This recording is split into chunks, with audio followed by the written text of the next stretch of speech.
It's Friday, the 14th of January, 2022. A date that will go down in infamy in Australia's sporting history. For this afternoon, we've just heard that the Immigration Minister, Mr. Hawke, has decided to use his ministerial discretion to revoke the visa of Mr. Djokovic.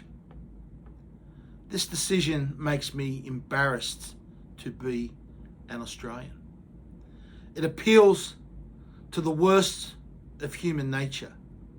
It shows us as a spiteful, vindictive, and mean-spirited nation. Mr. Hawke has written today in his explanation that this was somehow in the public interest. This was not in the nation's public interest. This was in the interests of the government. The Liberal government, the Morrison government's short-term political expediency. That's what this decision, the interests were made in.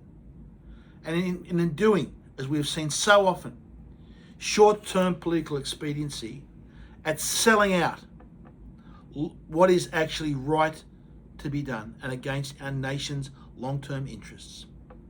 For even though the government may think they can win some short-term popular support, this will go down, as I said, as a day of infamy in our nation's history and damage our reputation in the long term.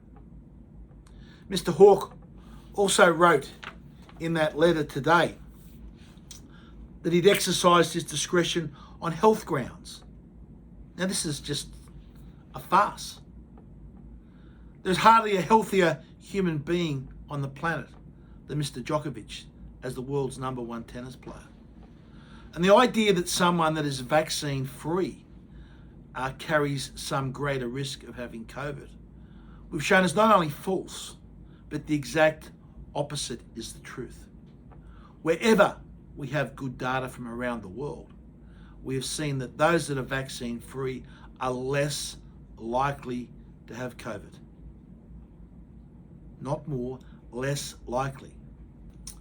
We've even had the CEO of Pfizer state, we know that 2 doses of the vaccine offers very limited protection, if any.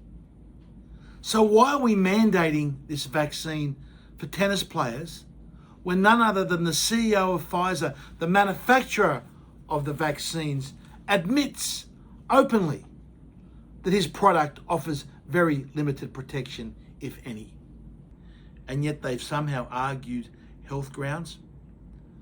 This shows our nation in a very, very poor light. Tonight, I feel sad for what has happened to our reputation as a great sporting nation, a nation of fairness that believes in the fair go.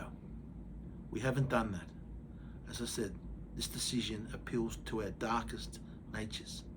It appeals to the vindictiveness, narrow-mindedness, and selfishness that people somehow want to see Mr. Djokovic punished. That's not in Australia's long-term national interests. It's simply a decision, a political decision by the Morrison government that will cause enormous long-term damage to Australia's sporting reputation.